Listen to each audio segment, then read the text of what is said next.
வணக்கம் நண்பர்களே, welcome to Peter's cooking Tamil channel. நான் உங்கள் பீட்டர். இன்னைக்கு தாட் ஃபார் தி டே: பாலை கிண்டுதல் வெண்ணெயை பிறப்பிக்கும், மூக்கை பிசைதல் இரத்தத்தை பிறப்பிக்கும், அதேபோல் கோவத்தை தூண்டுதல் சண்டையை பிறப்பிக்கும். அவங்க ரொம்ப சிம்பிளான மீனிங் தான். கோவத்தை கிண்டுதல் சண்டையை பிறப்பிக்கும், அவ்வளோதான். யாராவது கோவத்தில் இருந்தாங்கன்னா ஒன்று நம்ம அமைதியாக இருக்கணும், இல்லைன்னா அவங்கள சமாதானப்படுத்த ட்ரை பண்ணணும். அதை விட்டுட்டு அந்த கோவத்தை கிண்டுற மாதிரி நம்ம தூண்டி விடுற மாதிரி நம்ம ஏதாவது பேசிகிட்டு இருந்தோம்னா அது கட்டாயம் சண்டையாக தான் போய் முடியும். அதனால யாராவது கோவத்தில் இருந்தாங்கன்னா அமைதியாக இருப்போம், இல்லைன்னா அவங்கள சாந்தப்படுத்தி சமாதானப்படுத்துறதுக்கு நம்ம ட்ரை பண்ணுவோம். இங்கே நம்ம குக்கிங்கில் என்ன பார்க்க போகிறோம்னா, ஒரு அருமையான mutton biryani, 1 kg mutton biryani pressure குக்கரில் எப்படி பண்ணலான்னு பார்ப்போம். இன்றைக்கி பண்ணுறது 1 kgங்கிறதுனால 7 லிட்டர் குக்கர் வந்து கரெக்டாக இருக்கும். 1/2 kg நீங்கள் மட்டன் பிரியாணி பண்ணிங்கன்னா 5 லிட்டர் குக்கர்னால் கரெக்டாக வரும். 7 லிட்டர் குக்கரில் கரெக்டாக ஃபுல்லாக வர்ற மாதிரி இருக்கும். அதனால் அது கொஞ்சம் பெருசாக இருந்தாலும் நல்லா ஃப்ரீயாக இருக்கும் நம்ம பிரியாணி பண்ணுறதுக்கு. இன்றைக்கி பண்ணுற மெத்தடில் பார்த்திங்கன்னா நல்லா நம்ம ஸ்பைசஸ் எல்லாமே ஃப்ரெஷ்ஷாக அரைக்க போகிறோம். இஞ்சி பூடு வந்து கடைசியாக ஒரு ஸ்டெப்பில் சேர்ப்போம். அது எதுக்குன்னா நல்ல ஒரு பூடோட வாசம் கடைசி வரை இருக்கும், ரொம்ப அருமையாக இருக்கும். ஸோ இந்த மெத்தடில் நீங்கள் ஒரு தடவை ட்ரை பண்ணி பாருங்கள். வீட்டில் உள்ளவங்க எல்லாருமே ரொம்ப விரும்பி சாப்பிடுவாங்க, எல்லாருக்கும் கட்டாயம் பிடிக்கும். இந்த கண்டென்ட் ஃபுல்லாக வாட்ச் பண்ணுங்கள். வாட்ச் பண்ணி கண்டென்ட் பிடிச்சிருந்துன்னா கண்டென்ட்டுக்கு ஒரு லைக் கொடுங்க, ஃப்ரெண்ட்ஸுக்கெலாம் ஷேர் பண்ணுங்கள், சேனலுக்கு சப்ஸ்கிரைப் பண்ணுங்கள். நம்ம இப்போ வீடியோக்குள்ளே போகலாம். பிரியாணி பண்ணுறதுக்கு தேவையான பொருட்கள் முதலே நம்ம கட் பண்ணி வச்சிட்டோன்னா பிரியாணி பண்ணுறது ரொம்ப ரொம்ப ஈஸி. என்னென்னு பார்த்துடலாம். பல்லாரி பெரிய வெங்காயம் 400 கிராம், தக்காளி 300 கிராம் தக்காளி எடுத்துருக்குறோம். அது போக ஸ்பைசஸ் இது எல்லாமே வந்து அரைக்க வேண்டியது: கடல் பாசி, ஜாதிக்காய், ஜாதிபத்திரி, கிராம்பு, ஏலக்காய், பட்டை. இது எல்லாமே நம்ம அரைக்கணும், அதனால் இது தனியாக வச்சுருக்குறோம். அது போக முழுசாக போட வேண்டியது அன்னாச்சிப்பூ, 2 ஏலக்காய், கொஞ்சம் பட்டை, கடல் பாசி, மராட்டி மொக்கு, புதினா ஒரு 2 கையளவு புதினா நம்ம எடுத்து வச்சுக்கலாம். அதே மாதிரி மல்லி இலையும் ஒரு 2 கைக்குத்து வர்ற மாதிரி எடுத்துக்கலாம். 100 கிராம் பூடு, 100 கிராம் இஞ்சி, இது ரெண்டையும் நம்ம தனித்தனியாக அரைச்சி வைக்கணும். மட்டன் 1 கிலோ 100 கிராம், கொஞ்சம் கூட, 1 கிலோவுக்கு கொஞ்சம் கூட எடுத்துக்கிறேன். அரிசி சீரக சம்பா அரிசி 1 கிலோ, 6-7 பச்சை மிளகாய். இதுதான் இதுக்கு தேவையான பொருட்கள். இதெல்லாம் ரெடி பண்ணி வச்சுக்கிட்டோன்னா பிரியாணி ரொம்ப ஈஸியாக நம்ம டக்குன்னு பண்ணிடலாம். பிரியாணி பண்ணுறது கஷ்டமே கிடையாது. இன்றைக்கி பிரியாணி நம்ம குக்கரில் தான் பண்ண போகிறோம். இது பார்த்திங்கன்னா ஒரு 7 லிட்டர் குக்கர். இதில் 1 கிலோ மட்டன் பிரியாணி ஈஸியாக இருக்கும். ஃபஸ்ட்டு நெய் ஊற்றிக்கலாம். நெய் ஒரு 50 ml நான் நெய் முதல்ல சேர்க்குறேன். கடைசி ஒரு 50 ml சேர்த்துக்கலாம். எண்ணெய் ஒரு 150 ml கடலெண்ணெய் சேர்க்கேன். அப்போ தான் நல்ல வாசமாக இருக்கும், டேஸ்ட்டாக இருக்கும். எண்ணெய் லைட்டாக சூடாடினோடனே நம்ம தாளிக்கிறதுக்கு போடுற ஸ்பைசஸை இதில் நம்ம சேர்த்துடலாம்.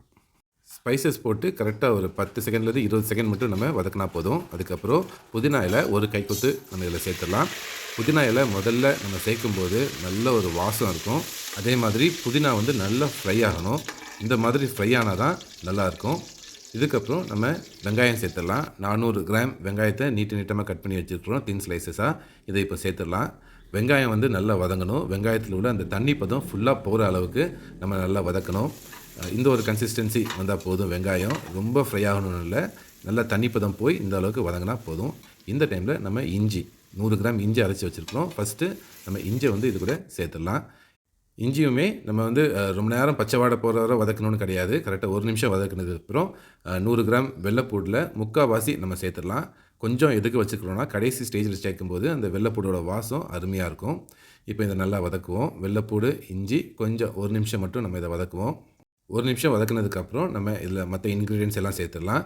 மல்லி இலை ஒரு கைக்கொத்து மல்லி இலை நம்ம இதில் சேர்த்துடலாம். பச்சை மிளகாய் ஒரு 6-7 பச்சை மிளகாய், தக்காளி 300 கிராம் தக்காளி நம்ம கட் பண்ணி வச்சுருக்கோம், அதையும் இதில் சேர்த்துடலாம். சேர்த்துட்டு இது நல்லா வதக்குவோம். கொஞ்சம் தக்காளி லைட்டாக மசிற வரை நம்ம இதை வதக்கலாம். தக்காளி ஈஸியாக மசிறதுக்காக நம்ம தயிர் கொஞ்சம் சேர்த்துக்கலாம். ஒரு 100 ml தயிர் சேர்த்துக்கிடுவோம். 400 கிராம் தக்காளி சேர்த்தோன்னா தயிர் கொஞ்சம் கம்மியாக சேர்த்தாலே போதும். நம்ம 300 கிராம் சேர்த்துக்கிறதுனால 100 ml தயிர் நம்ம சேர்த்து இதை நம்ம நல்லா வதக்கலாம். தக்காளி கொஞ்சம் வதங்கி ஒரு பேஸ்ட் வர்ற மாதிரி வந்ததுக்கப்புறம் நம்ம வத்தல் பொடி இதில் சேர்த்துக்கலாம். 2 டேபிள் ஸ்பூன் வத்தல் பொடி, நார்மல் வத்தல் பொடி. ரொம்ப உரைப்பாக இருந்துச்சுன்னா ஒரு 1.5 டேபிள் ஸ்பூன் போட்டாலே கரெக்டாக இருக்கும். உப்பு கொஞ்சம் போட்டுக்கலாம், ஒரு கையளவு இப்போ போட்டுக்கிட்டு. மல்லிப்பொடியும் 2 டீஸ்பூன் ஃபுல்லாக மல்லிப்பொடி நம்ம இதில் சேர்த்துக்கிடுவோம். அப்புறம் நம்ம அரைச்சி வச்சுருந்த ஸ்பைசஸ் பட்டை, கிராம்பு, ஏலக்காய் எல்லாம் போட்டு வச்சிருந்த ஸ்பைசஸ் வந்து ஒரு 75% இப்போ நம்ம இதில் சேர்த்துடலாம். கொஞ்சம் எடுத்து வச்சுக்கலாம். கடைசியில் போடும்போது நல்ல ஒரு வாசம் இருக்கும். சிக்கன் பிரியாணியாக இருந்துச்சுன்னா இது வந்து நல்லா மசியணும். பட் நம்ம இப்போ மட்டன் பிரியாணிங்கிறதுனால மட்டனை போட்டு வேக வைக்க போகிறோம். அதிலே வந்து நல்லா வெந்துடும். ஸோ இப்போ வந்து நம்ம மட்டன் சேர்த்துக்கலாம். ஒரு 1 கிலோ 100 கிராம் மட்டன் இது. ரொம்ப பெரிய பீஸ் இல்லை, சின்ன பீஸாக கட் பண்ணியிருக்கிறேன். பட் பெரிய பீஸாக கட் பண்ணாலுமே நல்லா வெந்துடும். மசாலா, மட்டன் எல்லாம் நல்லா மிக்ஸ் ஆகணும். இந்த மெத்தட் வந்து நம்ம குக்கர்லேயே மட்டனை வேக வைக்க போகிறோம். அதுக்கப்புறம் அதிலே ரைஸ் போட்டு எல்லாம் நம்ம ரெடி பண்ணிடுவோம். கொஞ்சோண்டு தண்ணி மட்டும் சேர்த்துக்கலாம். மட்டன்லேருந்தே தண்ணி வரும். இருந்தாலும் நம்ம அந்த ஸ்பைசஸ் அடிச்சிருக்கிற மிக்ஸியோட ஜார்லேருந்து கொஞ்சம் எடுத்து நம்ம சேர்த்துக்கலாம். தண்ணி மட்டும். உப்பு நம்ம இதுக்கு முன்னாடி கொஞ்சோண்டு போட்டிருந்தோம். 1 டேபிள் ஸ்பூன் அளவு. இப்போ 1 டேபிள் ஸ்பூன் அளவு உப்பு மட்டன் சேர்த்துருக்கிறதுனால நம்ம சேர்த்துக்கலாம். அவ்வளவுதான். இப்போ நம்ம மட்டனை வேக வைக்கணும். மட்டனை பொறுத்து நம்ம எவ்வளோ நேரம் குக்கரில் வைக்கணுங்கிறது மாறும். நான் வாங்கியிருக்கிறது வந்து நல்ல ஒரு ரொம்ப இளங்கரி ஆடு கிடையாது, ஒரு மீடியம் சைஸ். அதனால் 10 நிமிஷம் குக்கரில் வச்சோன்னா வெந்துடும். இல்லைனா 3 விசில் வைக்க போகிறேன். நீங்கள் வந்து நல்ல இளங்கரி ஆடாக இருந்துச்சுன்னா 2 விசில் வச்சாலே போதும். பாருங்கள், மட்டன் ஒரு 80% மட்டன் வந்திருக்கும். ஃபுல்லாக வந்திருக்காது. ஏன்னா நம்ம பிரியாணி பண்ணும்போது அந்த தம்மில் வந்து மீதி 20% வெந்தால் தான் நல்லாயிருக்கும். பார்த்திங்கன்னா 80% மட்டன் நல்லா வெந்துருச்சு. இப்போ நம்ம அடுப்பை பற்ற வச்சிடலாம். பற்ற வச்சுட்டு புதினா இலை நம்ம ஒரு கைக்கொத்து போட்டிருந்தோம். அது கொஞ்சம் மீதி இருக்கும். ஒரு கைக்கொத்து புதினா இலையை இப்போ சேர்த்துட்டு கொஞ்சம் எடுத்து வச்சுருந்த வெள்ளைப்பூடு அதையும் இப்போ சேர்த்துடலாம். இது சேர்க்கும்போது இந்த வெள்ளைப்பூடோட ஃப்ளேவர் நல்லா பிரியாணியில் தெரியும். கொஞ்சம் எடுத்து வச்சுருந்த பட்டை, கிராம்பு, ஏலக்காய், கரம் மசாலாவையும் இப்போ நம்ம சேர்த்துடலாம். சேர்த்துட்டு அளவு தண்ணி கரெக்டாக 1.25 மடங்கு, 1 மடங்கு ரைஸுக்கு 1.25 மடங்கு தண்ணி எடுத்துக்கலாம். தண்ணி எடுத்து சேர்த்துட்டு நல்லா மிக்ஸ் பண்ணுவோம். சீரக சம்பா அரிசிங்கிறதுனால 1.25 மடங்கு. இப்போ நம்ம கொஞ்சம் டேஸ்ட் பார்த்துக்கலாம். உப்புலாம் கரெக்டாக இருக்காங்க. டேஸ்ட் வந்து ரொம்ப அருமையாக இருந்தது. உப்பு மட்டும் கொஞ்சம் கம்மியாக இருந்தது. அதனால் கொஞ்சம் ஒரு டேபிள் ஸ்பூன் உப்பு நம்ம இப்போது சேர்த்துடலாம்.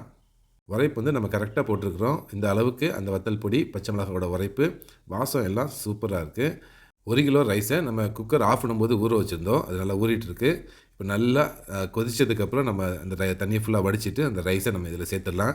கரெக்டாக 20 நிமிஷம் ரைஸ் வந்து ஊறியிருக்கு. அதுக்கு மேலே ஊறணுன்னு அவசியம் கிடையாது. 20 நிமிஷம் ஊறினாலே நல்ல உதிரியாக வந்துடும்.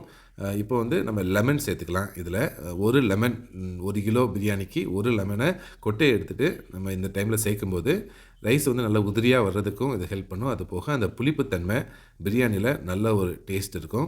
இந்த டைமில் தான் லெமன் சேர்க்கணும். முதல்லே வந்து நம்ம மசாலா சேர்க்கும் போதோ இல்லை மட்டன் வேக வைக்கும் போதோ லெமன் சேர்க்கக்கூடாது. சேர்த்துட்டு நல்லா மிக்ஸ் பண்ணிடலாம். இந்த நெய் மட்டும் தான் நம்ம ஆட் பண்ணணும். நெய் ஆட் பண்ணுறதுக்கு கொஞ்சம் இந்த ரைஸ் வந்து கொஞ்சம் வெந்ததுக்கப்புறம் தான் நம்ம நெய் ஆட் பண்ணணும். ஒரு 2 நிமிஷம் இதை நம்ம நல்லா மிக்ஸ் பண்ணிவிட்டு அப்படியே விட்டுட்டோன்னா ரைஸ் வந்து ஒரு 30% வேகும். தண்ணி லெவலும் கொஞ்சம் கம்மியாயிரும். இப்போ பார்த்திங்கன்னா ஒரு 30% ரைஸ் வந்திருக்கும். தண்ணி லெவலும் பார்த்திங்கன்னா கொஞ்சம் கம்மியாயிடுச்சு. இந்த டைம் இந்த மாதிரி கன்சிஸ்டன்சி இருக்கும்போது நம்ம நெய் சேர்த்தோன்னா அதோடைய ஃப்ளேவர், அரோமா நம்மளுக்கு கடைசி வரை இருக்கும். அதனால் இந்த டைமில் நம்ம நெய் சேர்த்துக்கலாம். நெய் வந்து இப்போ ஒரு 100 ml நெய் சேர்த்துக்கோங்க. நல்ல ஃப்ளேவர் இருக்கும். முதல்ல நம்ம ஒரு 50 ml நெய் சேர்த்துருந்தோம். இப்போ ஒரு 100 ml நெய் சேர்க்குறோம். நீங்கள் ஃபஸ்ட்டு கடலெண்ணெய் சேர்க்கும்போது அதுக்கு பதிலாக நெய்யே ஃபுல்லாக சேர்த்து பண்ணாலும் அருமையாக இருக்கும் மட்டன் பிரியாணி. இப்போ நெய் சேர்த்ததுக்கப்புறம் லைட்டாக மிக்ஸ் பண்ணிக்கலாம். ரொம்ப கிண்ட வேண்டாம். ஏன்னா மட்டன் வந்து ஏற்கனவே 80% வந்து பாயில் ஆகிடுச்சு. ரொம்ப கிண்டோன்னா உடஞ்சிரும். லைட்டாக மெதுவாக கிண்டி விட்டு நெய் வந்து எல்லா இடமும் போகிற மாதிரி பண்ணிவிட்டு லெவல் பண்ணிடலாம். இது பார்த்திங்கன்னா தம் போடுறதுக்கு இது கரெக்டான ஸ்டேஜ். ரொம்ப ட்ரை ஆகக்கூடாது. கொஞ்சம் தண்ணி லெவல் மேலே இருந்துச்சுன்னா தான் மேலே உள்ள அரிசி நம்மளுக்கு ட்ரை ஆகாமல் கரெக்டாக வரும். இந்த டைமில் நம்ம குக்கரை மூடிடலாம். குக்கரை மூடிட்டு சிம்மில் வச்சுருங்க. உடனே சிம்மில் வச்சுட்டு 5 நிமிஷம் சிம்லேயே இருக்கட்டும். அதுக்கப்புறம் ஆஃப் பண்ணிடுங்க. ஒரு 20 நிமிஷம் ஆஃப் பண்ணதுக்கப்புறம் அதை நம்ம டச் பண்ணாமல் விட்டுட்டு அதுக்கப்புறம் தொடர்ந்து தம் உடைச்சோன்னா அருமையான பிரியாணி சூப்பராக ரெடியாக இருக்கும். இப்போது 20 நிமிஷம் ஆயிடுச்சு. ஆஃப் பண்ணி திறந்து பார்க்கலாம். திறக்கும் போதே பார்த்திங்கன்னா அருமையான வாசம். திறந்த உடனே அப்பா சூப்பர் வாசம், அரோமாவாக இருந்தது. இப்போ நம்ம தம்மை உடைச்சிடலாம். நல்லா வெந்திருக்கு. பார்க்கும்போதே பாருங்கள், ரைஸு சூப்பராக வெந்திருக்கு. மட்டன் ஏற்கனவே நம்மளுக்கு ஒரு 80% வெந்துருந்துச்சு. ஒரு 20% இந்த பிரியாணி கூட நல்லா வந்திருக்கும். ஒரு மட்டன் பீஸ் எடுத்து பார்க்கலாம். பார்க்கும்போதே தெரியுது நல்லா சாஃப்டாக வந்திருக்குன்னு. கையில் எடுத்து பார்ப்போம். நல்லா சுடுது. சூப்பர் சாஃப்டாக அருமையாக வந்திருக்கு மட்டன். இது வந்து சின்ன பீஸாக போட்டிருக்கோம். நீங்கள் பெரிய பீஸாக போட்டிருந்தாலுமே இந்த அளவுக்கு சூப்பராக வந்திருக்கும். பிரியாணி அப்படியே நம்ம ஒரு ஹாட் பேக்குக்கு மாற்றி வச்சுக்கிடுவோம். ஏன்னு பார்த்தீங்கன்னா 1 கிலோ பிரியாணியை நம்ம 7 லிட்டர் குக்கரில் பண்ணியிருக்கிறோம். மேலே வர வந்திருக்கு. ஸோ இதை உடச்சி நம்ம பண்ணுறதுக்குலாம் கஷ்டமாகும். சர்வ் பண்ணுறதுக்கு இந்த மாதிரி ஒரு ஹாட் பேக்கில் வச்சு நம்ம சர்வ் பண்ணோன்னா அருமையாக இருக்கும். பாருங்கள், நல்ல உதிரியாக நல்லா சாஃப்டாக வந்திருக்கிற மட்டன் பிரியாணி. இந்த மெத்தடில் நீங்கள் ட்ரை பண்ணி உங்கள் வீட்டில் உள்ளவங்களுக்கு கொடுத்தீங்கன்னா நல்லா விரும்பி சாப்பிடுவாங்க. மட்டனை நம்ம குக்கரில் வேக வைக்கிறதுனால இந்த அளவுக்கு நல்லா சாஃப்டாக சூப்பராக வந்திருக்கும். இந்த மெத்தட் ட்ரை பண்ணிவிட்டு பிடிச்சிருந்தா லைக் பண்ணுங்கள், ஃப்ரெண்ட்ஸுக்கு ஷேர் பண்ணுங்கள், சேனலுக்கு சப்ஸ்கிரைப் பண்ணுங்கள்.